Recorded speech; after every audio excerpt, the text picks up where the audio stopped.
Ayatollah Ali Khamenei has been killed on the first day of massive U.S. and Israeli airstrikes on Iran, U.S. President Donald Trump has announced.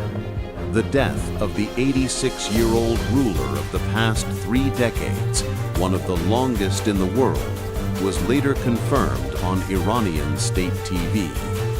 Iran has had only 2 supreme leaders since the 1979 Islamic Revolution. Khamenei headed an all-powerful office. He was head of state and commander-in-chief of the armed forces, including the elite Revolutionary Guards. He was not quite a dictator, even though he had put himself in the middle of a complex web of competing power centers, able to veto any matter of public policy and hand-pick candidates for public office. Young Iranians have never experienced life without him in charge. State television covered Khamenei's every move. His image is plastered on billboards in public spaces, and his photograph is ubiquitous in shops.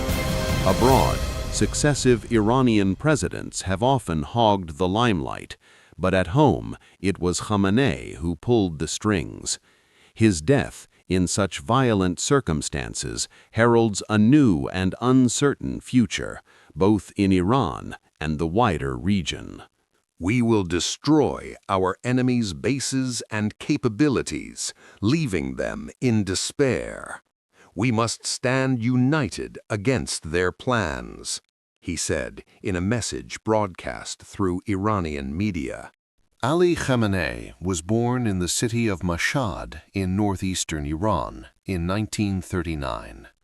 The second of 8 children in a religious family, his father was a mid-ranking cleric from the Shia branch of Islam, the dominant sect in Iran.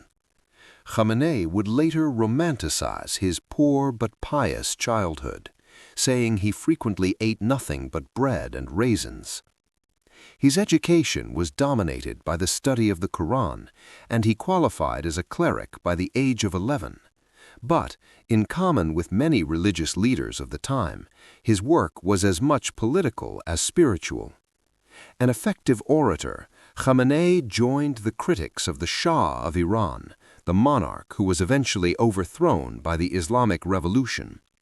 For years he lived underground or festered in jail. He was arrested 6 times by the Shah's secret police, suffering torture and internal exile.